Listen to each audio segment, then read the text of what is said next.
So, Grant, so welcome everyone. My colleagues Martin and Mandy will introduce themselves as well. We're really kind of honoured to be invited to speak with you about returning to work-based activity after brain injury. I'm a clinical neuropsychologist, and with Martin and Mandy, we've worked together for over 10 years in one of the few vocational rehabilitation services in the NHS. And we all do our own bits and bobs as well. And so we've provided a service to people, supporting people to return back to paid or voluntary work, different kinds of work roles, changing work direction, retraining, these kind of things. And we've supported people in the workplace over long periods of time, in contrast to maybe some of the governmental agencies that are just focused on getting people into jobs, but they're not supporting them thereafter. So we've been thinking together about some of the common challenges and some of the resources, and we're going to share some of those ideas with you today. We'll do a little bit of a spiel. We've got some questions in advance, and then probably the important bit would be to open up to questions from all of you around it. So I'll just be a little bit quiet now, and Martin or Mandy, do you want to introduce yourself too? You go, Mandy. All right, I'm happy to go next. So that worked. So hi, I'm Mandy Salter, and I'm an occupational therapist. I've specialised in acquired brain injury for over 15 years, and I've been in vocational rehabilitation within brain injury for the last, this is my 12th year. So you could say, yeah, Giles and I and Martin have been working together for an awful long time, and I've specialised in brain injury and vocational rehab, really. So that's me. Martin. Yep. Hi, everyone. I'm Martin Hillier. I've been working in the NHS for a service called the Community Head Injury Service, supporting people back into employment for about 16, 17 years. My role in our team is very much the kind of careers guidance side of the work that our team do. So it's kind of working with people to decide which direction they want to take, put a plan together, think about how they might want to head there, where to look for work or voluntary work, what training they might like to do, and then a lot of liaising with employers and working with people when they're in work. I'm not an OT or a psychologist, one-off. So that's me. Great, thank you everyone. Can I just, a little reminder just as we go forward to make it smooth, could everyone who's not presenting mute their mic? So if you click on your screen and when you see the microphone sign, just click it so a red line goes through it. Logic Pro X.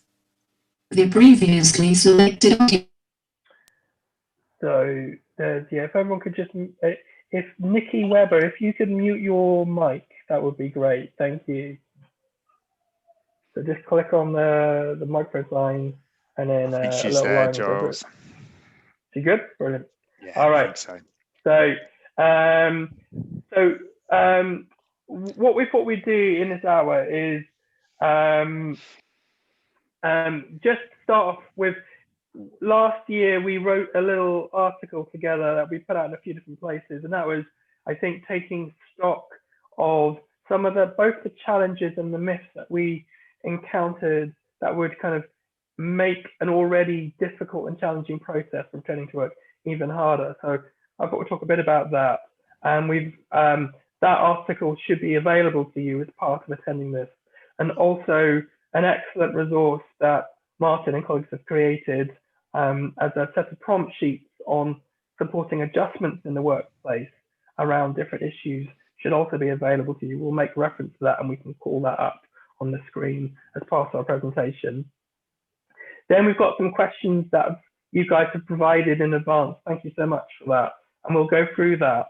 And then probably that will take us up to a period of time where we can open it up to any of the questions that people have right here today, and we'll be on the spot and and take them. And with a lot of work and vocational rehabilitation, it's a complicated old business. There's where you are at as a survivor returning to work, but then there's where the employer is at, or the placement provider.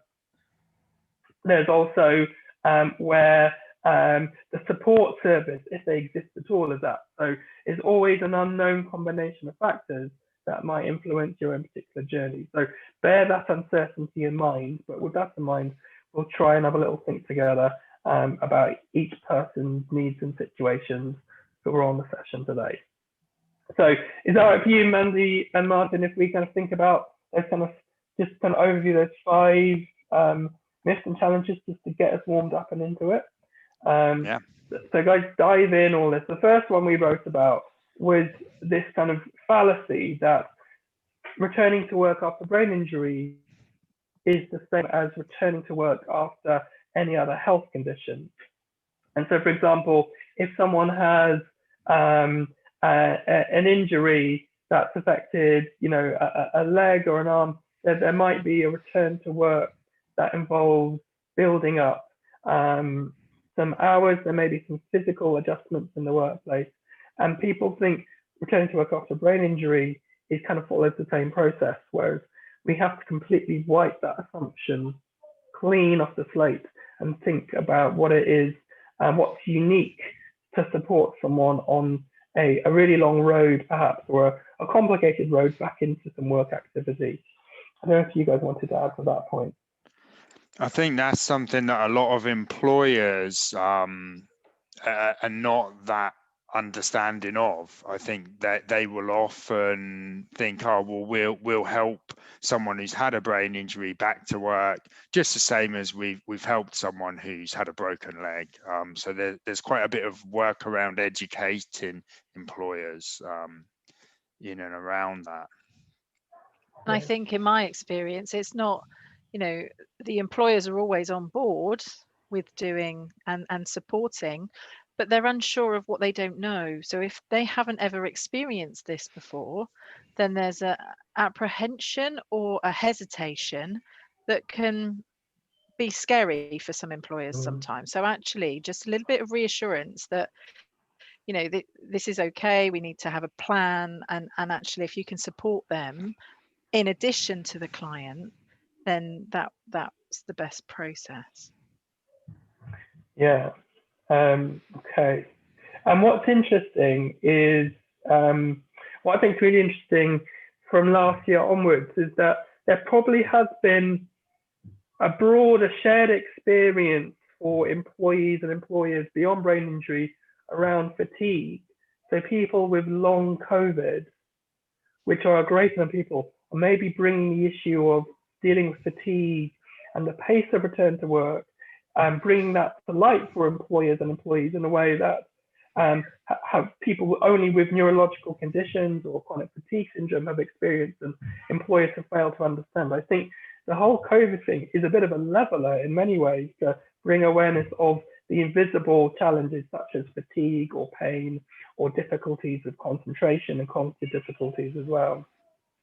Okay, then the next one, myth 2, is the idea that all the adjustments in the workplace should be of a physical nature. Sorry guys, if you can hear my kids screaming in the background, it's homeschooling and it's civil war, as with many people, apologies. So, you know, it's one thing to get an ergonomic chair, isn't it? Or it's one thing to think about the layout of a desk, and it's something else to think about how the environment is adapted, to think about lighting, to think about clutter of the workplace, or even to go against the trend in most kind of desk-based environments of open plan offices, which are absolutely, you know, overwhelming for many people with information processing difficulties, or people with attentional difficulty can't filter out. So having the cognitive adjustments, again, is a whole new conversation. And this is where I think the worksheets and CHIS are really important to guide reasonable adjustments along different domains of functioning. But so if you guys want to say a bit more about that. So a lot of people refer to the actual seeing. So that's the easy bit, isn't it? So we all know that if your back hurts, you can have a chair. If you're dyslexic, you can have some software. But sometimes it's thinking a little bit more creatively with how in which you undertake the activity and what your skills are as to where's the match with the environment. So it is, so some things can be very creative and some things don't cost anything either, but it's having that agreement and putting things in writing. And I think sometimes employers' visions and perspectives of what's reasonable might differ to what our perspectives or your perspectives of what's a reasonable adjustment to make at work. And the law talks about reasonable adjustments that employers should make for anybody who has a disability, which includes brain injury in regards to work. And I think a little bit later, what we can hopefully show you as some resources that we've put together around adjustments, which we're quite happy to sort of share with everyone as well. That'd be nice to share that. Should we not take the word reasonable out of adjustments, because there's nothing reasonable about a disability? And like, you either adjust the workplace to meet our needs or not. I think the word reasonable is a huge sticking point, isn't it? And I think it's certainly something that lots of people are going to disagree, and it's got such a big grey area. I think in some ways there needs to be an element of being reasonable, because if an employer had to, say, knock down their whole premises to make it accessible, that may put them out of business potentially. But there are lots and lots and lots of adjustments that can be made that are really reasonable, and potentially using just the word adjustment, I think would be a great way to do that. I agree. I think the word reasonable is very subjective, and one person's reasonable will be a company's unreasonable. Yeah. Mandy, go. Giles, right. I think this is a hot topic. So Nikki, thanks for kind of raising it. And it is the potato, isn't it? Yeah. Can I just say to everyone, right? I'm on a group, the DWP, which feeds directly into the government. And like, I think the way they're addressing disabled people in this pandemic it needs tweaking a little bit, let's say. That's not my Friday night answer. But Nikki, your word tweaking is the word that I go back to the employers with. Okay, so reasonable adjustment. Sorry, I've just stepped in and no, absolutely fine. This is fine. And I think reasonable adjustments is the terminology and the wording that the government give us. It's not necessarily. It shouldn't be. It should be meeting the needs of the individual disabled person. That's more specific, lad. Yeah. And it's like saying wear a mask if you want to. Yeah. Isn't it? And your word of tweaking, that is how I interpret it with some employers, because they don't need you to go in there and start mentioning the law. They want to work with you. A lot of employers are very accepting of help, and advice and guidance. And sometimes it is just a minor tweaking that can be a fit for everybody involved. And please tell me to shut up if I start taking over. But I think the wording of disabled people's documentation has to be wrote in a flexible manner, because like each disability has to be catered for, not in a scientific way, but a person-led manner. I think, yeah, thank you, Nikki. I think, and we will come back to the issue of reasonable adjustments later on as well. I also like relative adjustments because it is going to be a unique mix and match and fit between the employee's needs and the employer's provision and meeting of those needs. But it's definitely such a grey area that there's too much wriggle room for employers at times. And also too much grey area that it doesn't kind of guide the matching and adapting process. But do bear with us, we'll come back to that because it is a biggie. And we'll come back to that with some resources, as Martin said. So then the next one that we're working from the kind of adaptations that are required. Then number 3, the third myth is the idea of what is a phased return to work specifically. And there's an idea, again, that the common path is you build up your hours and then you get there and you're done, job done, and no support is required. Whereas we're finding that there are many dimensions in which work activity can be phased.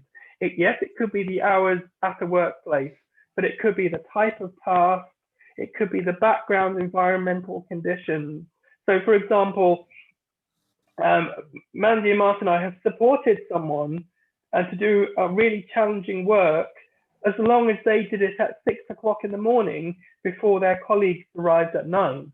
So for them, there was the background level of noise were the biggest factor. So their kind of environmental adaptation and their phased return could only go so far, and they needed absolute quiet to do their job. And that was, so for them, it was the background noise and conditions. And then the issue of you build up, you get to a certain, your top point, be it a certain number of hours you work, whatever, and then you're done and sorted. Again, that's a real problem because people will find that they'll get to a certain level and then something then will change down the line in the workplace. It could be like their line manager has moved on, or something about the physical environment has changed. And then suddenly they're back to square one and they need that incremental support again. And for many people, that can loop around multiple times. So the job is never really done in terms of support. And often the employee, the supporting service and the employer need to revisit a key point many times to ensure the issue of retention and the viability of a job role over time. So if Mandy and Martin, you want to jump in on that?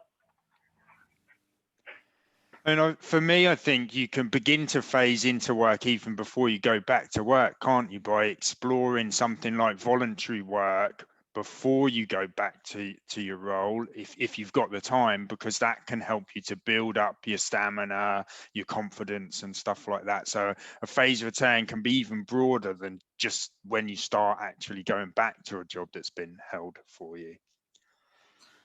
And I think the priority with returning to work, sorry Nikki, I think we'll come on to you, is, let me just go with the thread before I forget. And I think it's gone. No, what was I saying? I was saying that when you think about returning to work, you've got to have the communication element there. Your expectations are different to your colleagues' expectations, are different to the employer's expectations. So communication, everybody is on the same page. Thank you. All right, we'll open the floor for some conversation questions in just a little while, so just bear with us. So we've got kind of 2 challenges left of the 5 that we identified. And number 4 is quite a difficult one to talk about, but it's definitely a reality. And that is that the research has shown that when people either lose their job after a brain injury or are demoted in some way, it's often not because they can't do the work role itself, but it's to do with other issues. And often it's around the social skills and the social interactions in the workplace, like dealing with workplace politics or knowing how formal or informal to be with different colleagues in the work situation. And we found that we've supported many people who can do the actual work role well, but there are problems in how they are interacting with other people, or problems in the planning and organizing side. And it's that aspect that can cause lots of problems and lead to ultimately the job role or job opportunity not working out.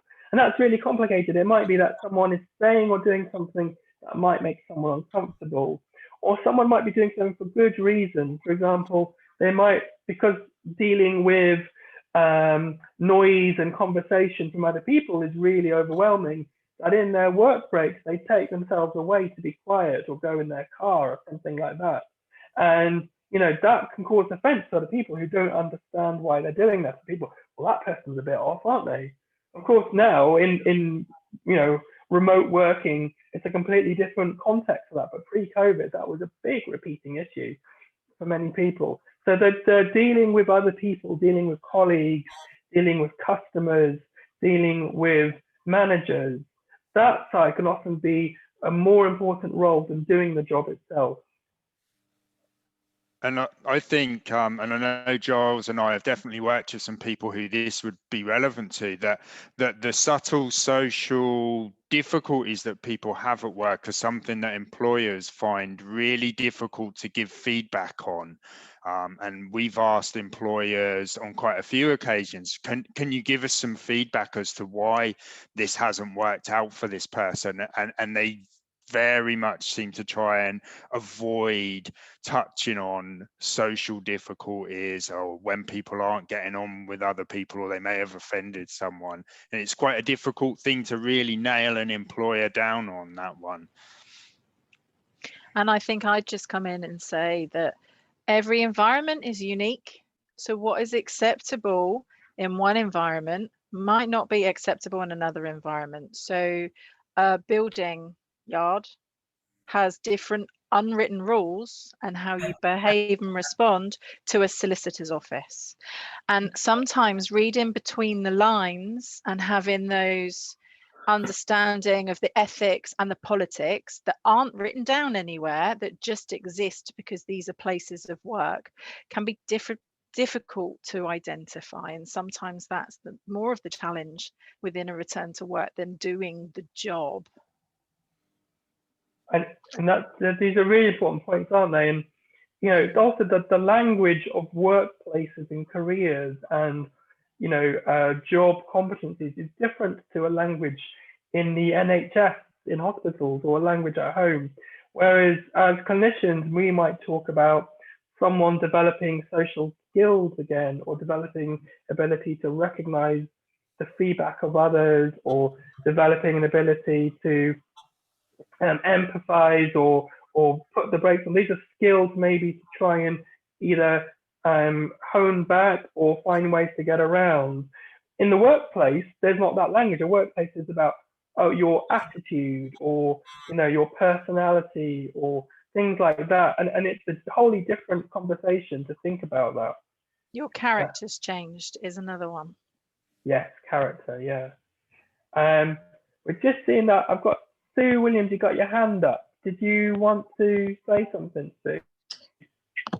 Yeah, just a couple of things. I've got a traumatic brain injury, which I had 2.5 years ago. But like many people, I've spent 2.5 years now on a cycle of absence from work, phased return to work, and repeat.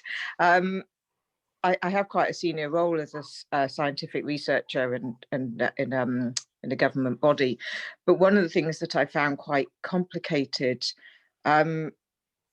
is the perception of colleagues, which is something I don't think you've necessarily touched on, where obviously visually you look the same as you were before, and for short periods of time, my research brain has remained perfectly functional in many ways, but many other things around the edges, around perception and sensory overload and so on have obviously been quite significantly affected. So there is a real challenge between how you are perceived and how you are. And I think that is one of the real issues I find at work, is that one of the most frequent comments I get is, you'd never know there's anything wrong with you, or you're exactly the same as you were before, whilst you're also struggling fundamentally with the fact that you can't manage so many everyday things. And I think the other thing that is the language that we have to use. So there is a clinical language around neuropsychologist and brain injury, but there isn't a language for those of us who have this as a lived experience. We have to resort to words that are used in everyday ways by other people. Even the word fatigue, the number of people who say, oh yes, I get tired too, and think you have no idea how different it actually is. So I think those are my kind of some of those more subtle challenges which are really difficult to define between an employer and an employee, is around perception and language. And I just saw somebody's point about the sunflower lanyard, and yes, that is sometimes quite helpful, and I have one too, but across a big organization or across society, that's not really that well known, and nor are people sure what they should do about it. So it's just a kind of, it's these more subtle aspects of rehabilitation which I think are quite complicated to address. Yeah, but those have simple solutions. Do you agree? Like, I wouldn't say it's simple, but I'd love to hear your idea about how it could be. right, oh, you're a bugger, aren't you? Right. When you've got a brain damage, yeah, you're like, you are the same person, right? You look the same. In some aspects, you act the same, but your personality is definitely changed, right? But you shouldn't lose who you are as a person. So, this is what I want to get into, right? I think if the disabled person says it's okay, then we should do audio and visual videos or whatever, text CDs, whatever, explaining about your specific brain damage and explaining to the work person, yeah, it's me. Yeah, I look the same, but inside I'm really screwed up. Am I allowed to say that? Well, I have. Sorry. No, thank you, Nikki. Do you know what? What does that make sense? It does, and I'm sure Mandy might will join, but we've definitely supported, and to go back to your point, how do you go about in a meaningful everyday way getting people orientated and aware of what's different and changed for you now? And that, again, that's such a unique situation. For some people, if they're returning to their pre-injury work role, that people's perceptions of who they were can get in the way. Or on the counter side, people's familiarity with you can lead to quicker, open conversations. There's pros and cons. Conversely, going to a new workplace, it's a blank slate, so you won't be dealing with kind of baggage from the past. But you're right, both of you, that it needs a bit of an active effort, and people we've supported have approached this in very different ways. Some people have done exactly what Nikki said and have created a formal presentation, maybe a PowerPoint or a work meeting, and they said, look, this is me, this is what I'm dealing with now, this is what I need from you when this thing happens. So for some, someone we supported would become very emotional and tearful after their brain injury, and it would be triggered by a small thing. And they said to their colleagues, when this happens, this is what I need from you, and so getting that was really useful. Other people we support don't want that exposure of everyone knowing, so they've done it a more subtle route from telling their line manager, and then the line manager told certain colleagues certain versions and other people different versions. So again, it's a really unique process. I don't know if Mandy and Martin wanted to add to that. I think from my point of view, it's prioritizing what's the most important thing to share. And again, communication. If people are noticing things, people might not say anything because they don't want to offend people. If people are noticing that you're different in a way that you wouldn't have maybe undertook your work before. So there is a way of kind of communicating that things are different and things maybe need to be completed differently, and that can have a positive angle, you know.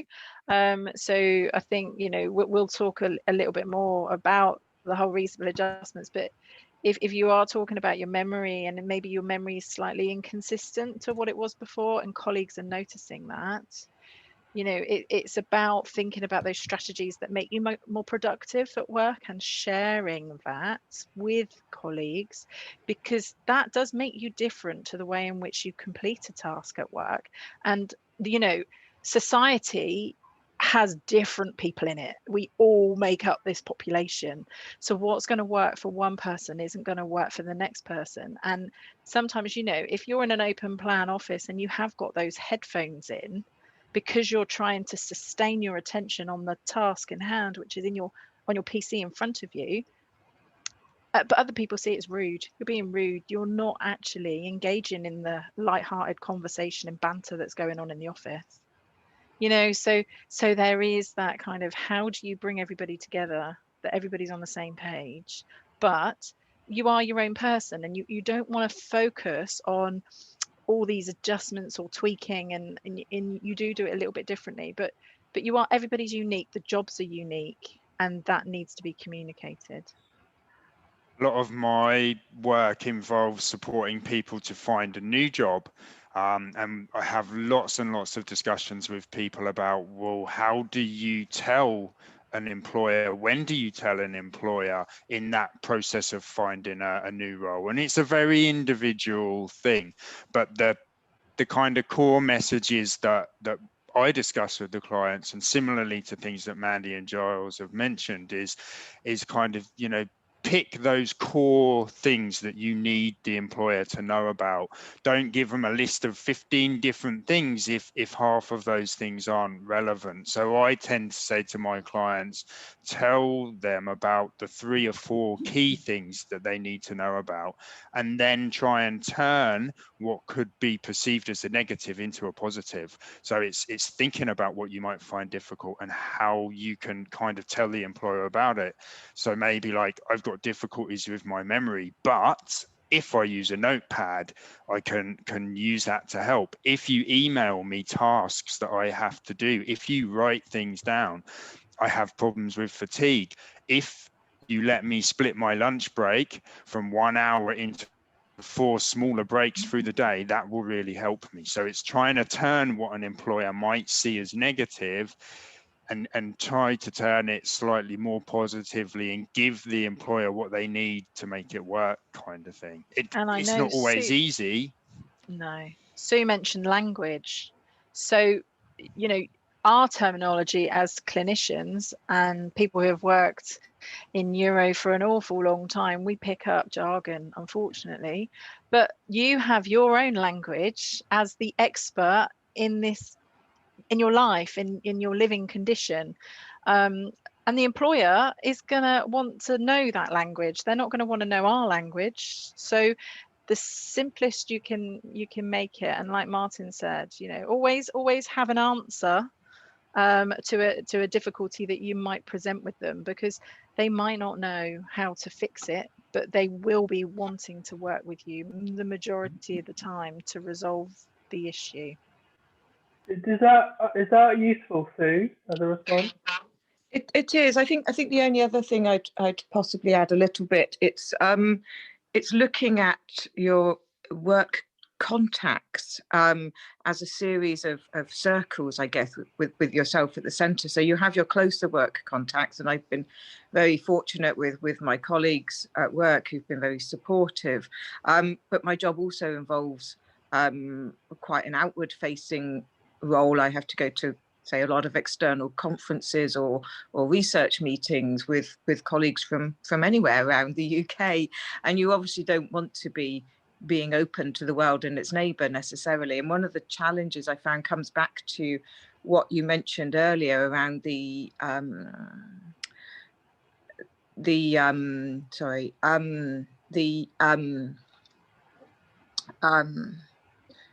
the adjustments being primarily orientated around a physical disability. So if I go to something like a conference, they usually ask, do you need any assistance? And by that they might mean a physical access. And it's difficult when you're then trying to say, well, actually, I might need a silent, dark room at regular intervals, and that's quite a difficult one to ask for without having to go into quite a detailed explanation of Sure. your particular particular aspects of your brain injury. And I think we're still a way off that understanding of neurological challenges in the workplace without you having to explain War and Peace about something that's very complicated. Thank you. Yeah, no, they're really good points. Sam, you've had your hand up for a while. Apologies for taking a look. Sam, would you like to, if you have a question? That's absolutely fine. Good afternoon. Yeah, I work as an associate practitioner within the NHS, and I get concentration problems and things like that. So I'm worried about that when I go back to work. But the other thing I know lots of other people deal with as well is I've got being treated for PTSD and also depression through my brain injury.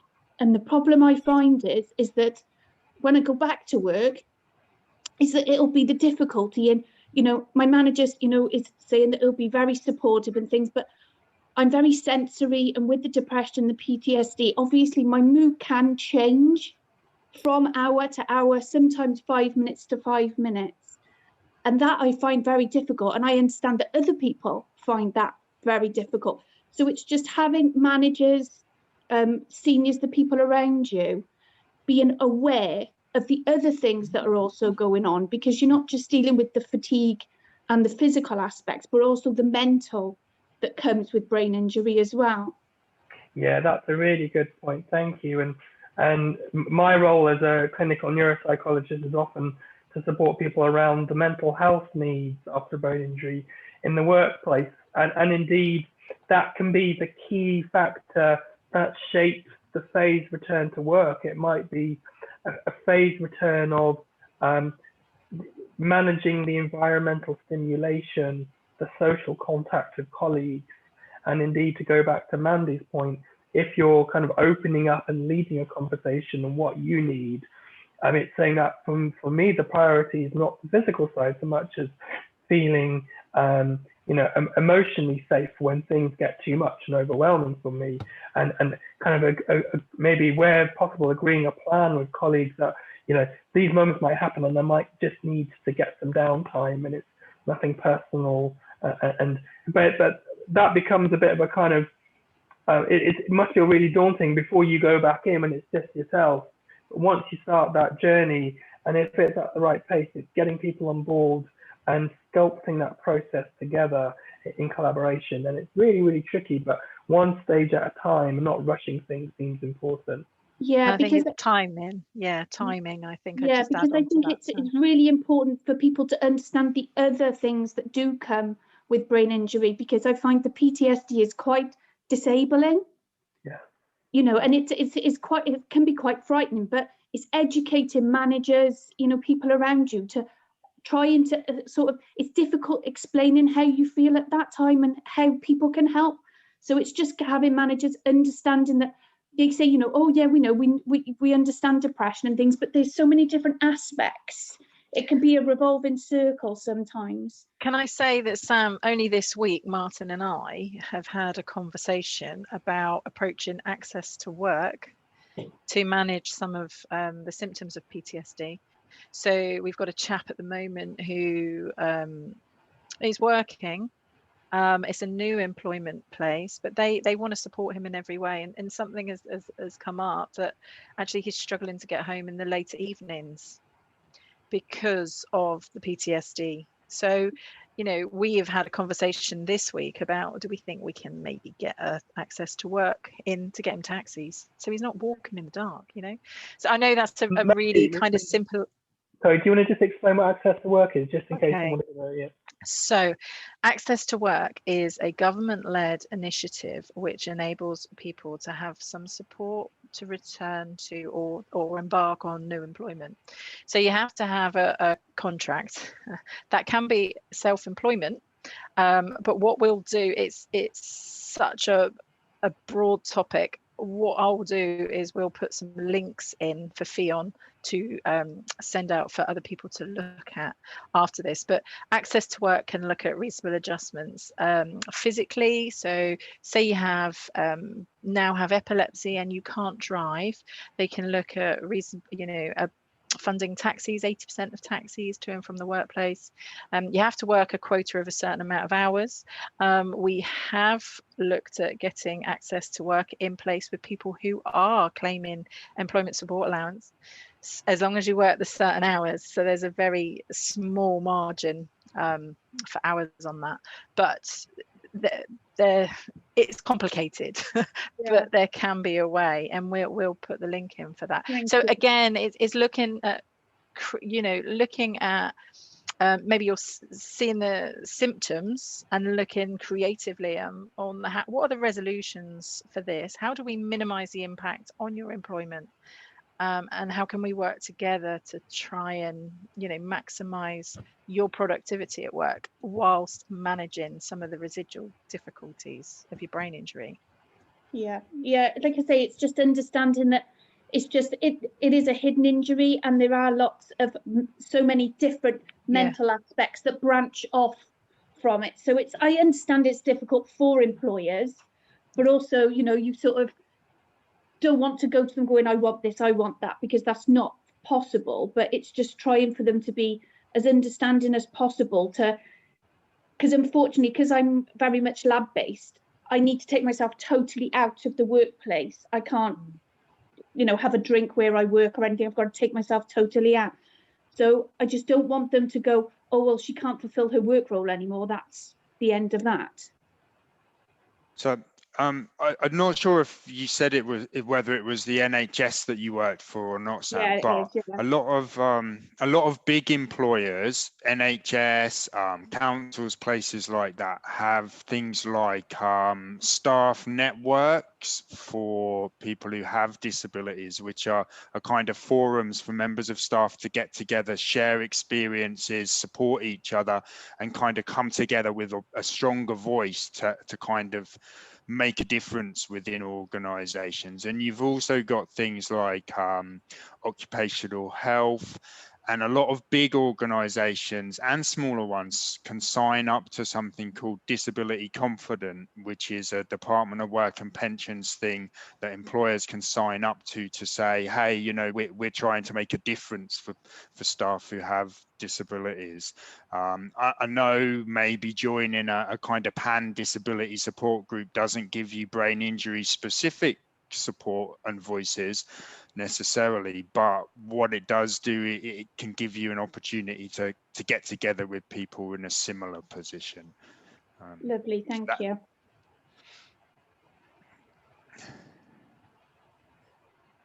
Thank you, Sam. So I'm aware that we're coming into the last 15 minutes of the session. Mandy's put some links to Access to Work. Also, the article that we sent out has all the links on the bottom. There's some good headway leaflets as well on different aspects of returning to work. Those are links to those leaflets are there as well. The last bit of our kind of article talks about the fifth challenge, which is feedback. And we found that employers generally don't give feedback in a clear, direct and timely way.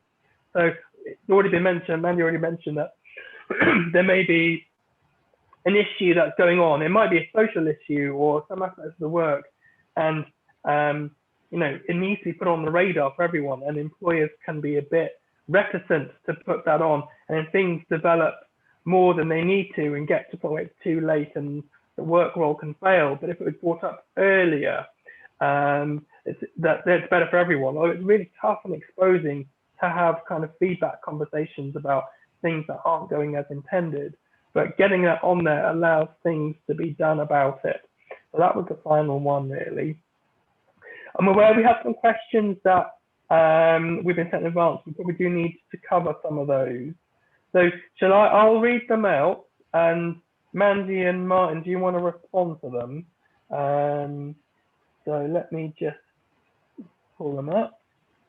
And thank you for those for sending them in advance. So the first question is, my main inquiry was due to the fact that I don't feel that cognitively I'm capable of returning to my current job, and wanted to know if there's any help available for retraining.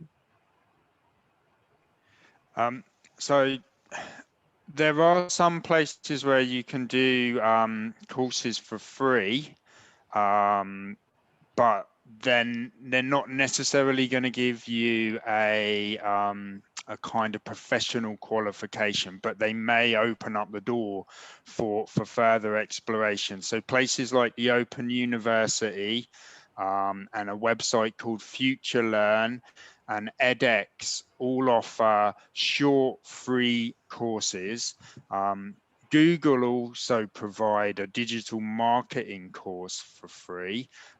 Unfortunately, though, I don't think there are any kind of Department of Work and Pensions or job centre schemes that necessarily enable you to carry out big courses for free. But lots of local adult education services will provide employability courses that people can carry out. But one of the things that I will often advise people to explore by way of upskilling and developing skills is to explore voluntary work and work experience in different organizations as a way of kind of training yourself in a new direction. So it's not always getting that piece of paper as a qualification. Sometimes your experience can open doors, you know, you're assessing yourself and your current capabilities. What things do you prefer now? So in a way, training doesn't have to be that formalized piece of paper. It can be different ways of, you know, exploring hours, exploring activities, exploring environments. Thank so you, that's guys. the first bit of that question. The second question was about phased return to work. I think we've discussed that already. And then there was a question about return to driving, which I think we will put a link to RDAC, but it's a different big topic in and of itself. And there's a headway leaflet on returning to driving as well. So I think if we just move over that, because it's not central to the work conversation, of course, getting to the workplace is a critical issue. And for some people, returning, thanks, Mandy, there's a link to RDAC there for driving. For some people, the challenge is, how do I get to work now? And access to work can be a useful route to funding taxis to work for some people, for example, or conversations with work colleagues about car sharing and things like that, again, in non-COVID times. But I think for the sake of time, we'll move on. Give me one. Can I make a contribution to the group? Please. Yeah, can you hear me? Yep. Yeah, just about. It all started back for me back in 1983 when I was working in Saudi Arabia, and I was out there and I realised I couldn't see out of my right eye, and I had the most awful headaches, and I was diagnosed with a colloid cyst in the brain, and I had, after that, I had 5 major brain operations, 2 in Oxford, 1 in Haywards Heath, and 2 at the Neurosurgery Hospital in London. And it was the last operation I had where they put me on something called Keppra tablets. And these Keppra tablets also, they were like an anti-convulsion tablet, but they also got a dark side of like a suicide risk. And I came out of our house one day in Goring and started walking towards Beachy Head, and with the full intention of, I got as far as the other side of Brighton Marina before I fell over twice within a couple of 100 yards, and I broke all the skin on my forehead. And from there, someone called an ambulance, before I knew it, I was in Brighton Accident Hospital, lying in a hospital bed, and my poor old wife found out where I was through using the police, and she came to visit me, and it was quite an emotional reunion that we had. But you know, the dangers of taking tablets are terrible. I think, you know, with this suicide urge that you have, and Yes. yeah, it was something that I mean, the DVLA said after my last operation said I couldn't drive a car for 24 months, and in fact that went on a bit longer. I think it stretched to about 26 to 27 months before I got my driving license back, and I still haven't driven since that last operation. That's all I've got to say for me. Yeah, thank you for that, Stephen. And there are two really big issues there, aren't there, around side effects of medications, but also driving. And I think for the sake of the time and the focus on work, they feel like conversations for a different session. Okay, but thank you for that. Just going through the questions we have in advance. There's a more straightforward question and a couple of big questions. So I'll do the straightforward question first, which is, if I'm receiving ESA or PIP, do I have to declare this if I'm planning to return to work? So there's a fairly quick and easy answer to that. If you're on universal credit, stroke new style ESA or ESA, voluntary work and paid work need to be declared. If you're on PIP, nothing needs to be declared because PIP has nothing to do with your work. So anything to do with ESA, voluntary and paid work should officially be declared, especially if it's paid. If you're on PIP, you don't need to. Thank you. All right.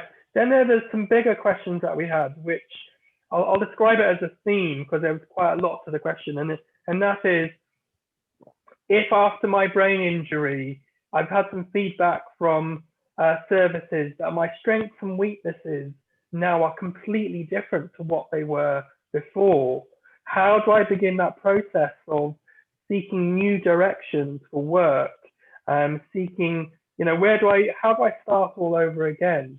And, you know, what kind of principles would guide that process? For me, and I cover this quite a lot with people, the core thing is find something that puts a smile on your face. And if you can do that, Bob's your uncle. And build up around that. That would be my very in a nutshell answer. But voluntary work and work experience are a great way of exploring things as well. Yeah, and just look at the general activity that you're doing at home, because, you know, I mentioned timings. If you're returning to work, there's timings of things, but actually there is timings to the right time of going back to, you know, engaging with different levels of activity. And it has to be the right time for you, but also, you know, it has to be something that's meaningful, that you get enjoyment out of. It has to be something that's positive and that's giving you positive reinforcement to enable you to continue with your rehab, because something that's actually giving you negative feedback isn't going to be an overall positive experience. So, you know, I advocate what Martin's saying, try something new. A lot of people that we work with, they see this as an opportunity, they see this as a change in the curve, you know, they begin a path that they can explore now in a different direction. And sometimes, you know, that path can take you on some amazing journeys. So we're fortunate enough to have that opportunity to work with people who are rediscovering different routes of employment, and that can be really creative. So just go with it and see what's out there, because again, every location will be different as to what's available in your local environment. Thank you.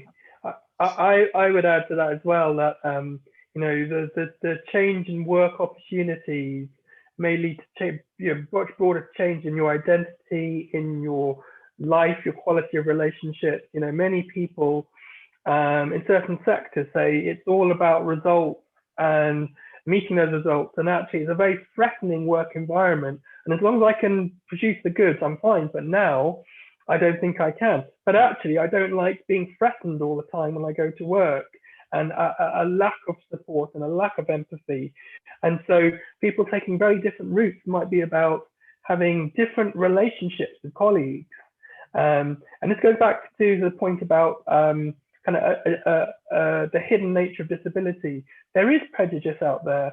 Some employers will not want to take you back because of their prejudices and will discriminate. That is definitely out there. Other employers who maybe have had personal contact with disability in their own lives, or supported other colleagues with disability, or work in sectors that are a bit more humane as well, will be flexible and open. And there's been a question about how, they're selling yourself about, and coming across as someone like who's has to overcome adversity and needs enriching and flexible relationship with employers and colleagues. That might drive a whole different direction, and often voluntary work is a great way of finding those roles and people and relationships. Really, those employers that discriminate, I always say to my clients, if you come across an employer that discriminates against you, actually they're doing you a favor, because they're probably not a very good employer. So it's kind of, if they discriminate against you at the interview process or the application process, they're helping you out because you probably don't want to work for them. Martin, I want to tell you something interesting. I came back off my brain injury, and I ended up, I already worked at Rodin School for 10 years. Then I had the accident, and they wouldn't let me come back. They insisted I taught lessons in front of them. Nothing I did was good enough, even though I was teaching at another school. So in the end, I just sued them. We had an out-of-court settlement for 30 grand. Did it gossip? Interesting, yeah. I didn't sign the gagging order, by the way. And have you had an opportunity to go on and explore other things since then? Oh yes, I'm a church organist now, which is great. I love it. And I've started through that. I got to know someone on a course, and I started doing some voluntary work. I was supposed to have an interview today for more voluntary work. That can't take place now to next week. But I'm looking down voluntary work. I found a way to generate an income without working. So. Yeah. Sorry to cut you guys short, but I've noticed we've got another question, Giles. We've got a question from Sue. How do I get an assessment to find out how my brain injury has affected me? Yeah, there's a couple of questions actually. I was on the case, don't worry. That question is really interesting, was it? Because people might not think of going to, say, an NHS brain injury resource or a volunteer to talk about work. I think it's a health issue, but obviously work is life, and it's finding the right place to have the conversation to get an assessment of strengths and abilities. That may be your local brain injury or stroke team, or it may be not if they're not focused on work support. It may be some resource you can find in a third sector organisation, or it may be a specific vocational rehab resource, but they're quite thin on the ground in the UK. I don't know if you guys want to add. I think we're quite fortunate in Bucks to have an NHS service that does, have a catchment that looks specifically at vocational rehab after brain injury. But I think, start with your GP. Contact Headway. Headway are an amazing resource nationally. They will know what's about locally. Great. There's another question just before that on voluntary work. I just want to go back to Martin just talking about it with the previous speaker. So the person said they have a potential voluntary work opportunity, but it's in the evenings, and they're not at their best in the evenings. And the question, I think, was about they be entitled to say, I can't do that because of the evenings. And I think there's a pressure that some people feel like I have to take what's given to me. And the timing of your work activity, like when is your personal window of best functioning, is so crucial. So often if a job is not going to be in your window in the day, then it's a non-starter. And it's okay to say that and either communicate that, and maybe that was not for you, but maybe another voluntary role is for you because it's in the morning, or vice versa.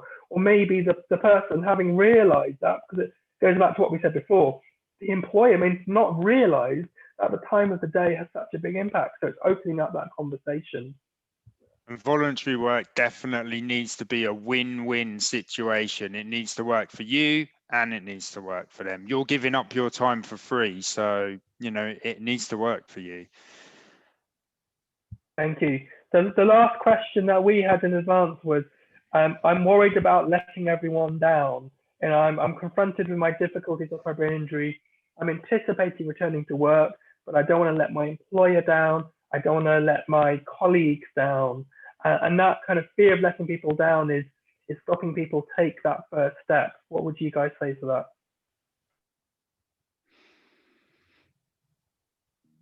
Timing again, you know, if you've got a good understanding of where you're at with your strengths and weaknesses, and you feel it's the right time, but it's a confidence thing. Is it a skill thing? Is it a confidence thing? Try and do that trade-off with yourself. If it's a skill thing, try and develop those skills out of the work environment to boost your confidence, to give yourself positive experiences. Only then you can then ask that same question again in relation to your skills and abilities. Does that answer that question? Yeah. Ian Kerr, you've got a question. Ian, you're on mute. Can you unmute yourself? Sorry. Yes, I can. There we go. The third time lucky. Hiya. Since my brain injury, I can't work part-time. I can only work part-time, rather. I can't do full-time because of fatigue and all that sort of thing. Do you have any idea what benefits would help top up for the money that I'm not earning?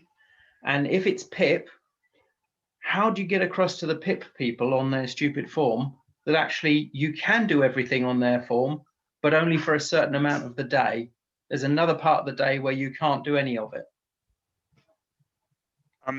I would suggest on that PIP form, you know, that you tell the truth, but focus on the more difficult times rather than the positive times when you can do stuff. Focus more on the kind of negatives. It's not a nice process, but think of the worst case scenarios rather than the better case scenarios. And I would say also, you know, we're not benefit advisors, but if you break down your daily activity, you look at the scoring of the PIP, which is online, readily available, and you kind of, how does that weigh up for you? Does it take you longer to do this activity? If so, you might be awarded some of the benefits. So you have to think about, well, can I do that? And can I do that within a good time frame 100% of the time? If the answer is no, then fill out the form. But ultimately, the decision lies with the DWP and how you complete that form. And sometimes, you know, the benefit advisors are the experts with the paperwork. So get advice. Okay. And I think CAB can be good for that. Thank you, guys. Gareth made a comment about that he's waiting for an assessment from one brain injury provider, but because of COVID, that's taking a long time. And yes, that's the reality, that brain injury assessments are complicated and lengthy, and they're getting really held back by pressures on both NHS and third sector bodies at the minute. It's really tough. Fionn, we've gone past 2, and there's still some questions. I don't know what you'd like to do around timing. Well, I have booked the session to go on until 2:30, so it's up to you. We can carry on if you've got the time, or maybe if you haven't got the time to stay on now, maybe you could. Would you be happy to respond? Maybe I can stay on a little bit longer. Yeah, great.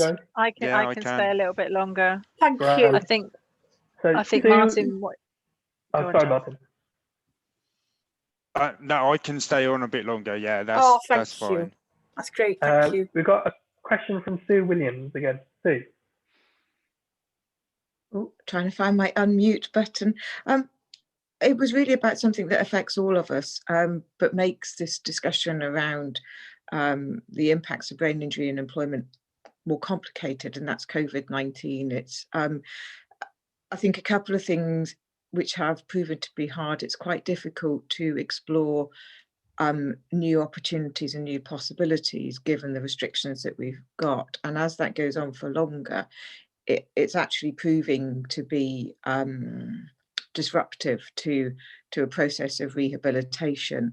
And I don't really know if you have any advice or feedback about that. And the only other second point I wanted to make, which is about unintended consequences. So sometimes what would appear to be a productive or useful adjustment in employment might backfire in some way. So like many people, I have real problems with sensory overload and managing my attention. So very early on, my employer supported me working 100% from home.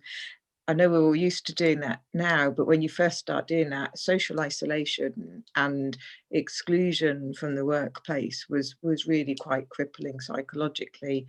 And so there is that thing of, you then don't want to kind of go back and complain when your employer supported you, when an adjustment has sort of backfired. And I don't know if you have any advice around how to manage those processes as well, how to find the right balance in an adjustment, and the fact that it might be a lot of trial and error.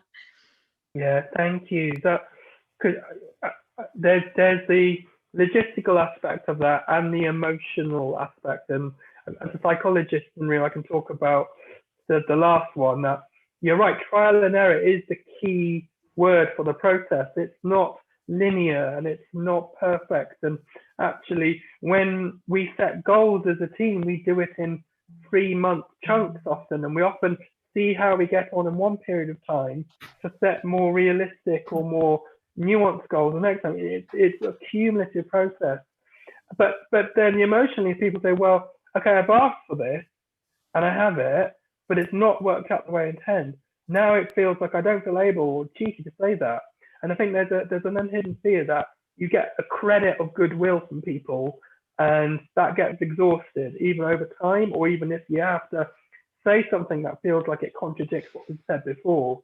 And I think it's the process, right? The post-brain injury return to a process is so complicated. It spins around on itself, it corkscrews on itself, it does a U-turn and comes back, and through that meandering path, people are more likely to get something that's right for them. But even when they get something that's right for them, as we said before, after the passing of a few months or years, that might change and then needs to be updated. So the whole dimension of change is so important. And it goes back to that kind of open conversation and like, okay, we need to revisit things now. It may be you saying that. It might be, you might think it's fine, but the employer might say they feel they need to revisit something because something's new for them. Or, you know, as vocational and rehabilitation supporters, we'd say that feels like our conversation a few months ago now feels a bit out of date. So it definitely, the bread and butter of this is to revisit, keep things fresh, totally. But I understand there's a fear that that's going to annoy people, or it's going to use up some kind of credit or goodwill here. I don't know what my colleagues would say about this issue. I think I'd just go into the first bit about the COVID. I think everybody is working in a bit of a different world in their personal lives. When you then incorporate work, it's policies, procedures, everything has changed. What that does for a person with a brain injury is it just increases the expectation again. So there's new rules, there's new things that you have to visualize, you know, even walking into a supermarket now and noticing if there's a one-way system, you know, there's lots and lots of things out there now that require more processing at a slower speed, which takes more energy, you know, which can limit the opportunity for work. But then unless you can kind of filter the information that's coming into you and then think about how that then impacts you on work, it's chicken or egg, isn't it? It's kind of, you're trying to try something without having a negative experience. You're told to grade things at a level that you can manage before, you know, the stepping stone approach to improvement. but sometimes you don't know where that baseline is, and sometimes you've just got to go for it sometimes. Would you agree, Giles? Or Martin? Yeah. I would definitely. Going back to what Giles was saying about the adjustments that you might try and maybe wouldn't, or sometimes they might not pan out as you intended. A tool that ideally you can use to address adjustments and have a discussion with your managers or supervisors around adjustments is your appraisal process, if you have that. And trying to build into your appraisals discussions around adjustments is a way of keeping that kind of on the boil, keeping it in your supervisor's vision, so that it doesn't become something that they were really aware of 3 years ago, but actually they've kind of forgotten as time has passed on. I know not everyone has robust appraisal processes, but it is a tool that some of us could access. One of the things that I think Giles mentioned earlier that our team has worked on was developing a reasonable adjustment booklet for people with acquired brain injury. And I want to see if I can just show this to you. So I'm going to attempt to share my screen. I'm not used to using Zoom. I'm a Microsoft Teams person, so this could go horribly wrong. Is it possible to get it enabled so that I can share my screen? Yeah, I will have a go now. Cool. Or make co-host. I think you should be able to do it now. Go. Yeah, brilliant. I prefer Right, Teams now too. I've got to find it. And I'm aware that Ian, you've had your hand up for a while, and I think somebody else had their hand up, which I only just noticed. Tony, we will come back to you, okay? And while Martin's looking, just at that first point, Sue, about COVID and the impact on rehab generally, it's a national conversation. There's definitely a range of groups have been lobbying the fact that people have missed the core process of rehab because of the services limitations during COVID. You're definitely right. You're not alone. Everyone feels that they haven't had the rehab they would have ordinarily got because of COVID. It's mirroring the education conversation in a way, but definitely rehab has been affected and restricted, definitely. So it's a good point. So hopefully you can see this. Yep. Scream at me if you can't. So what we designed was a kind of booklet on reasonable adjustments in the workplace to help people gain a better understanding of adjustments that they could use, to help employers gain a better understanding of adjustments that they could put in place, and to give people a kind of tool that they can use to open up these discussions. Now, this isn't ideal for everybody, but certainly a large number of people that we work with have said it's helped them. So what we've got is a booklet that covers adjustments that you can consider in regards to aphasia, attention, emotions, fatigue, initiation, memory, social changes, processing speed, and visual difficulties. And we've also built into this a template that people can fill out for themselves, so it becomes a very personal tool. So just to give you an idea as to how it looks, this is one for aphasia, which is a communication difficulty. So it tells you a little bit about what aphasia is, and then it goes on to talk about adjustments that you can make as the employer, so adjustments you can make for me. And it also talks about strategies that you as an individual might want to try and remember. So some examples for an employer around aphasia could be patient, give me time, use shorter sentences and ask one question at a time, rephrase things if it looks like I'm a bit confused, repeat, summarize things. So you can see that it's giving little hints and techniques to an employer around things that they can do. And it goes on to talk about, like I said, attention, memory, and a number of other things that are kind of potentially impacted by a brain injury. I'm just going to try and get to the bottom of this so that you can see the blank sheet. So this is a blank sheet. Is it fair so to say, Martin, that it's like, this isn't a tick box exercise either? We have done these sheets after talking to lots of different people. If you don't have some of the things that we talk about on there, then please use this individual sheet. Does that make sense? Yeah. So this is a completely blank sheet that you can write on yourself. So this was designed, I'm going to stop sharing now, but this was designed to get out there in the community for everybody to access and use. So we're more than happy to pass this on and sort of enable everyone to have a look at it. And any feedback you'd like to give us is more than welcome. It isn't perfect, and there will be things that people maybe don't agree with. You can't get everything perfect for everyone all of the time. Could we share that document? Sorry. No, I've given you a link to this document. So if you could get that out to the group, that would be grand. Yeah, great. It's freely available for everyone. Thank you. And any problems with that link, you can always get in touch, and we'll make sure that we get it. I want to speak to Headway National about getting it up on the website, but just haven't had a chance to as yet. Okay, we've got time for a few more questions. There was Tony. Tony had his hand up a while ago, but I think you put your hand down. I don't know if we've answered your question. Ah, hello. Do you hear me? Yes. Great stuff, yeah. What it is that, I mean, first of all, I've had a major head injury. I got knocked off my bike 27 years ago, and I nearly died, spent a month in a coma, 11 months in hospital.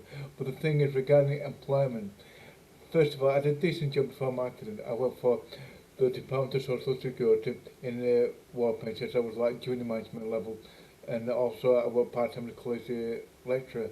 Now, what has annoyed me more than anything else regarding employment after my accident is regarding misunderstanding, and this part hasn't been raised really, is that a lot of people prejudge is exactly the same as a congenital learning disability. Now, I concede the fact that I have many of the same problems with concentration, with judgment, but the thing is that when I did try to return to work, at the low level, on the supported pleasure scheme at an assistant level, what I found was that I couldn't do the job then because of the short-term memory problems. And when I saw a psychologist, Dr. Linda Cox, who specialises in head injuries, she made the point that she'd come across other people who had good jobs before, and after a head injury, they tried to return to work at the lower, less demanding level and couldn't do it because of the specifics of short-term memory problems. And what annoyed me was that after I was medically retired, I went back to university again, studied to be a social worker. Academically, I was fine. But the thing is that I tried to return to work at a lower level again. I went to college for disabled people, got an ITQ level 2 and petrol to level 3 teaching. When I went to the DEA, straight away, she looked at my record, she said, "You've got a learning disability." And all they could offer was a 6-month job with a local council, which just existed to show that people could work to take them off benefits. I mean, this is the real world that most people have had injuries live in. It's not like, if you don't want, I don't want to say one kind of the world that academics live in about what, in theory, people that had injuries can do. The real world is that we're produced to be learning disabled, fair enough. But the thing is that the only chances available are short-term 6-month jobs, which is just designed to take people off benefits. In the real world, and also another concern of mine as well, is that regarding the minimum wage that exists, they are talking about making the minimum wage lower for people with learning disabilities. And I bet most people with head injuries will be placed in that category as well. So it's going to get even worse for us. What do people think?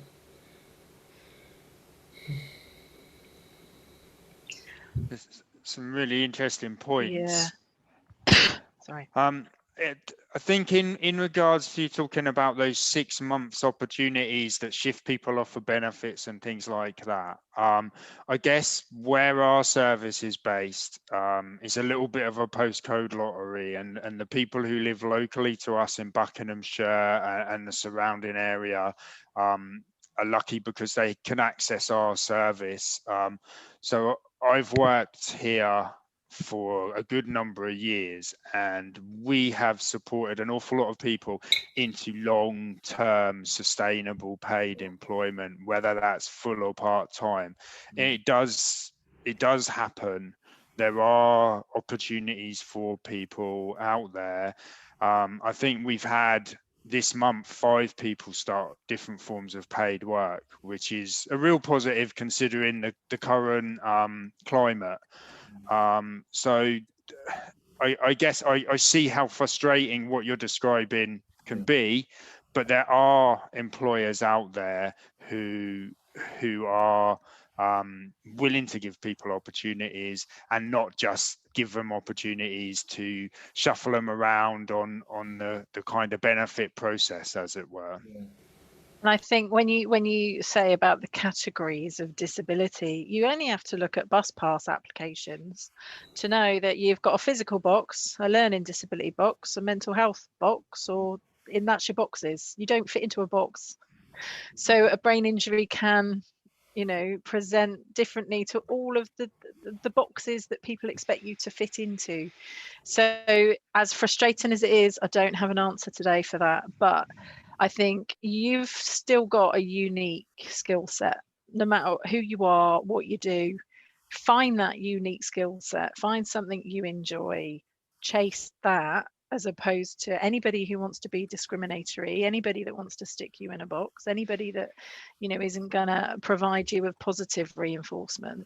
And that's what works for the clients that we work with on a daily basis.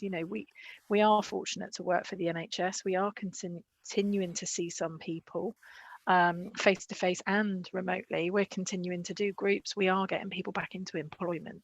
So it's not easy. That's why we're here.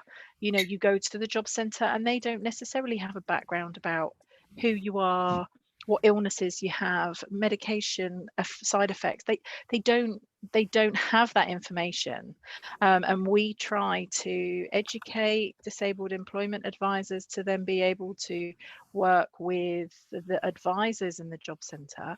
But unless that information is freely disclosed and interpreted correctly, then sometimes your records can go down wrong. And I don't have an answer to that, but I will say, you just try and get a clean slate with any other new opportunity that you set up that you think you want to have a go at, and do it. Go for it. Again, it's that language issue, that labels and language issue that Sue discussed earlier on. Things get in the way of communication and the exchange of important information for an individual. We've got a question on the chat about from Sam Shepherd about is the NHS, Martin's answer, is the NHS nationally kind of developing vocational rehab? No, it's postcode and patchwork. There are odd little teams and services in different parts of the country that have developed a service. Community energy service that Martin and Mandy work in being a really good example. There were a couple of third sector organisations. There is an academic research kind of group in Nottingham that is showing time and time again the value of vocational rehab for traumatic brain injury, for stroke, but it's not been translated into a systematic rollout in the NHS because some people in the health services don't think supporting work is healthcare, and then equally people in the employment sector aren't aware enough of brain injury. So there's this big gap in between the two worlds. Unfortunately, I think the people up in Nottingham are only focusing on return to work that people had prior to their injury rather than going into a new job.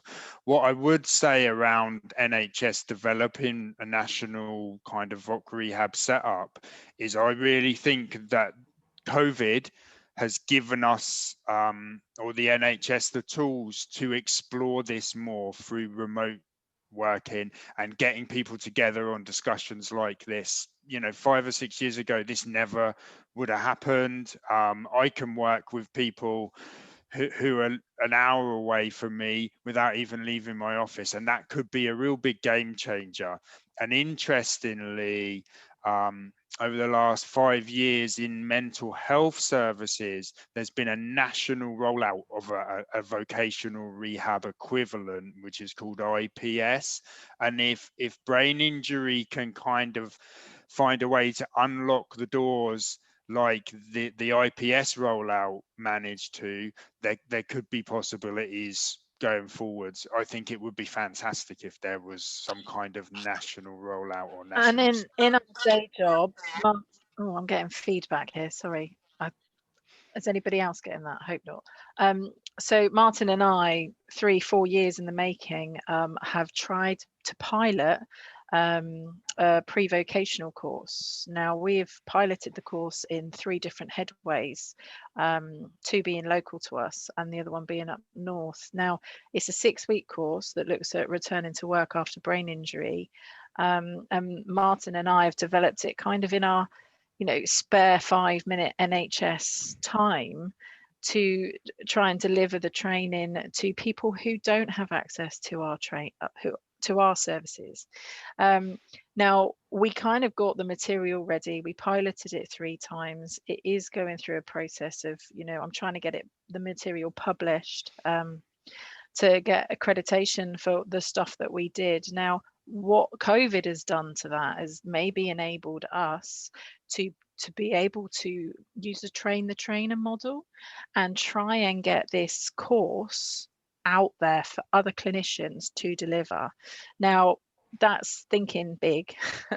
That's out of the remit of my Monday to Wednesday role within the NHS, but hopefully it's been agreed that I can go on to a quality improvement and look at this project.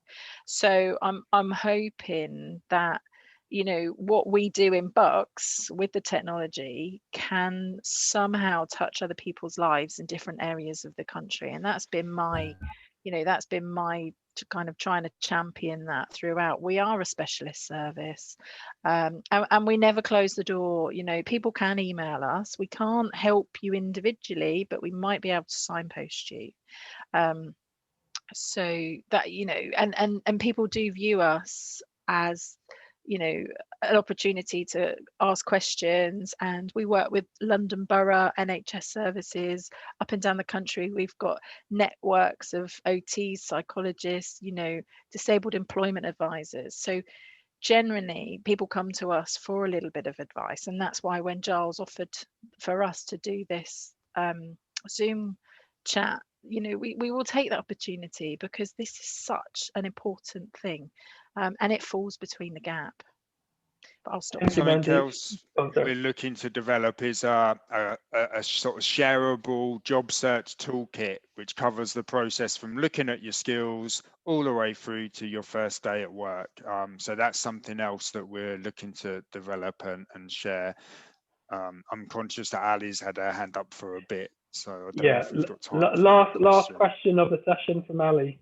Well, no, not because more comment actually. By sheer coincidence, I was talking to neurophysio team this morning, based in the southwest, who are tearing their hair out about getting out into the community and delivering their service, and the waiting lists are getting longer and longer. And she says, I want some evidence, which we all know is obvious, of the impact that COVID is having on all rehab services, and how waiting lists are getting longer and longer. Did I have anybody she could get in contact with to bang a drum out? I'll share your details.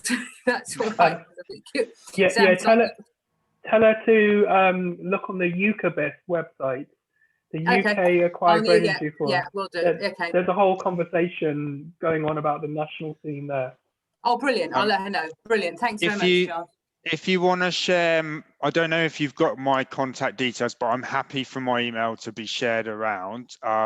If you want them to ask them to get in touch with me, I've been trialing, and Mandy as well, we've been trialing using a new online kind of platform for enabling you to kind of work visually with people on a remote basis, which may be something that would help them, and I'm happy to have a chat with them about that. Great, thank you, Martin. I'll pass that on. Thank you. Fiona, we got Martin. We've got Martin's email address, have we? I haven't, but I can I'll get make it in touch happen. with Giles. Yeah. Please. Yeah, cool. Thank you. Fantastic. Thank you. That's brilliant. Thank you very much. Brilliant session, by the way. Thank you. Thank you. And I think we've hit time now, guys. So thank you so much for over 40 of you, and I think there's 53 at one point joining us. It just shows how central this conversation is, right?